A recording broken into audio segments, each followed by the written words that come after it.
it since the 90s. Pull up in the hood, hopping out, kissing babies. Know I had the money, I'ma get me a Mercedes, and I put that on the. All right, we got the Texas Beaumont's on.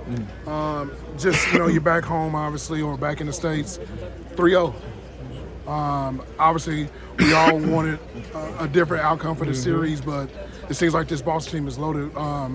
Just forward thinking, I mean, do you think Dallas even has a remote chance to make this a competitive series? I don't think they have a choice. I think when it comes down to this situation, Luka legacy is on the line. You on the biggest stage in basketball, you can't get swept. And he cost his team. Well, let me say this: he failed the organization tonight. He failed his team and his coach. Emotionally, he drained the entire organization, and it started in the first quarter. The complaining to the refs, the not getting back in transition, the falling, crying for fouls, the not playing defense, second effort, blaming your teammates, blaming your coaches. The last play that he fouled out, everybody in the world knew that was a foul. He forced Jason Kidd to challenge that call. And he had no choice because you want him in the game. But it's like, Luka, excuse me, why you even put yourself in that position? Why you put your team in that position? I love it. So for game 1 and game 2, the whole time we kept saying, when is Kyrie gonna ride? When he gonna help Luka out? Kyrie at least was trying. Today, Luka tapped out on this team in Dallas.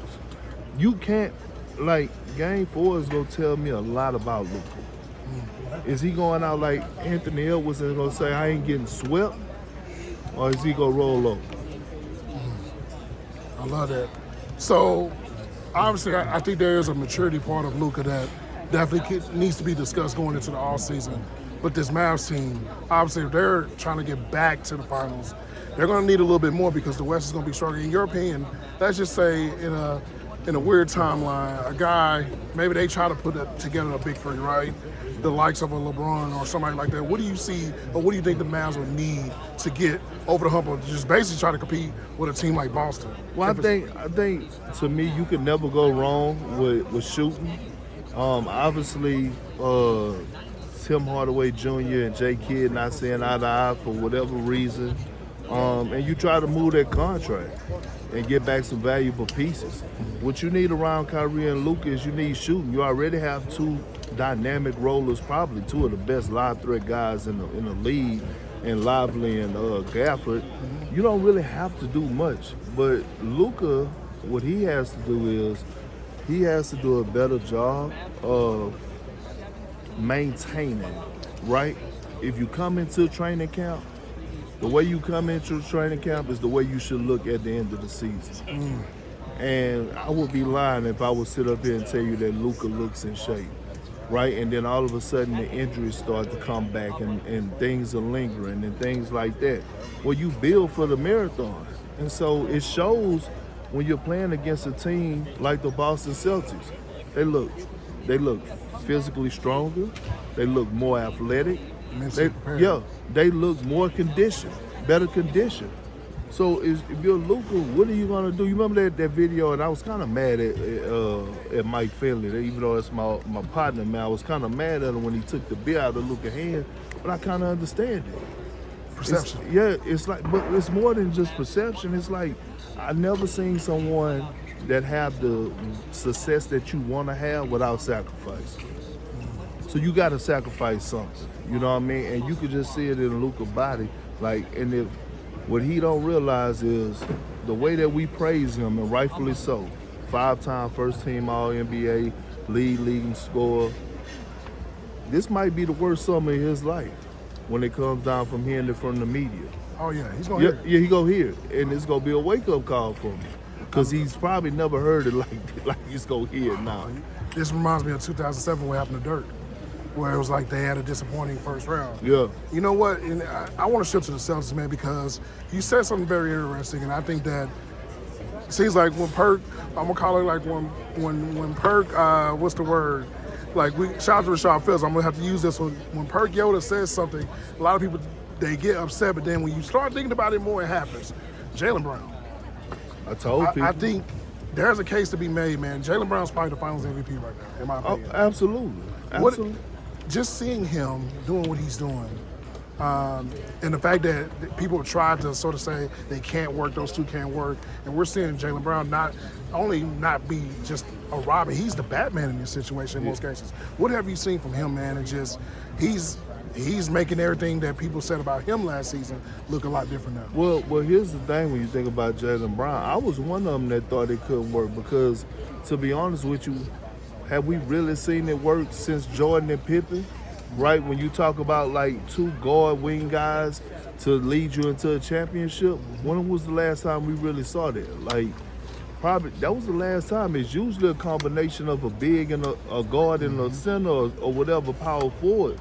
What Jaylen Brown is doing right now, man, I saw it after game one, is that he's been the best player consistently in this series.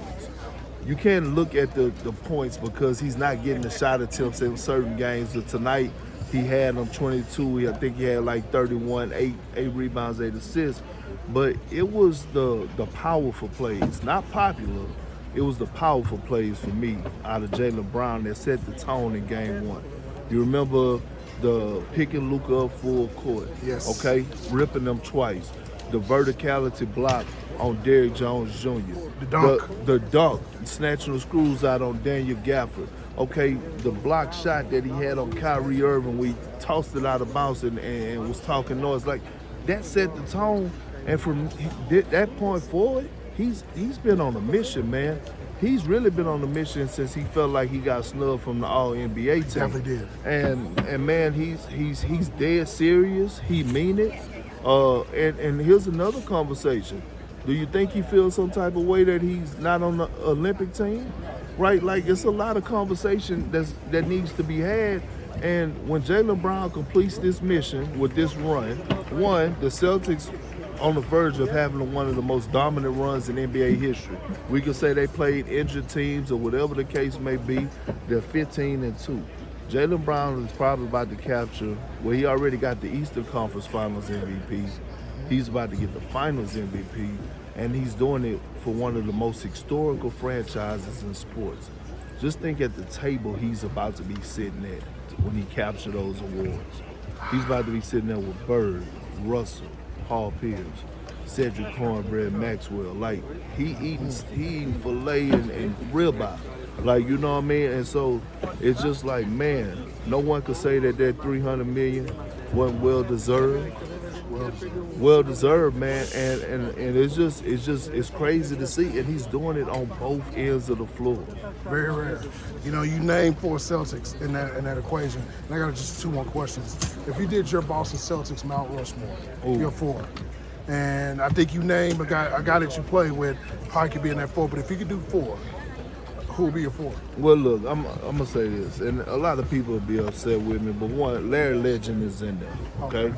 Larry Bird is in there. Kevin Garnett is in there. Okay? Kevin Garnett is in there. Cedric Maxwell said it himself. Cedric Maxwell said that Kevin Garnett is the best all-around player to ever wear a Celtics uniform. I mean, what else do we need to say? All right, I'm putting Bill Russell in there. Okay, now we looking at the other 2.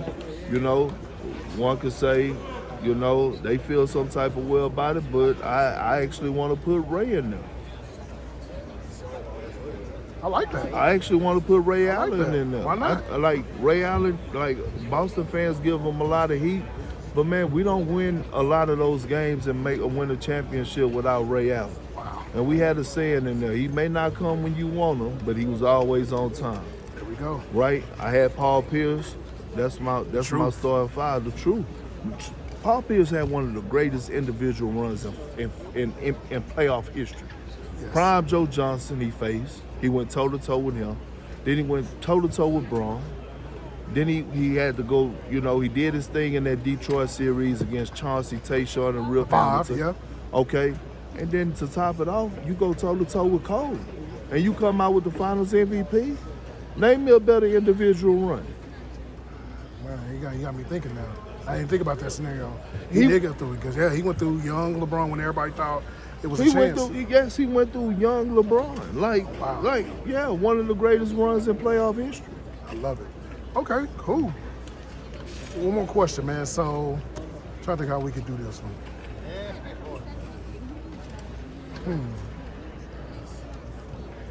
Okay, so obviously, today, Jerry West and, of course, Coach Hughes. And I want to use the Coach Hughes thing as an example. I know you already talked about it, but you competed against that Dunbar team. And Coach Hughes is the all-time winning coach in high school history. He's a Hall of Famer as well. Just being from Texas and understanding that football has always sort of reigned supreme here, right? Well, we've had hoopers, we've had great basketball stories. Just competing against a Coach Hughes, can you talk about that and just what he brought to the game and being a competitor? You got to compete against him. Listen, when it comes down to a man, an iconic figure like Coach Hughes, his resume speaks for itself. It's longer than the holiday weekend, right? But it's the lives he touched, right? It's what he did outside of the court. It's how many times have he blessed families, single-parent households, right? Picking up kids to make sure that they was at the gymnasium or made it to practice. Things to that nature is the things people don't realize.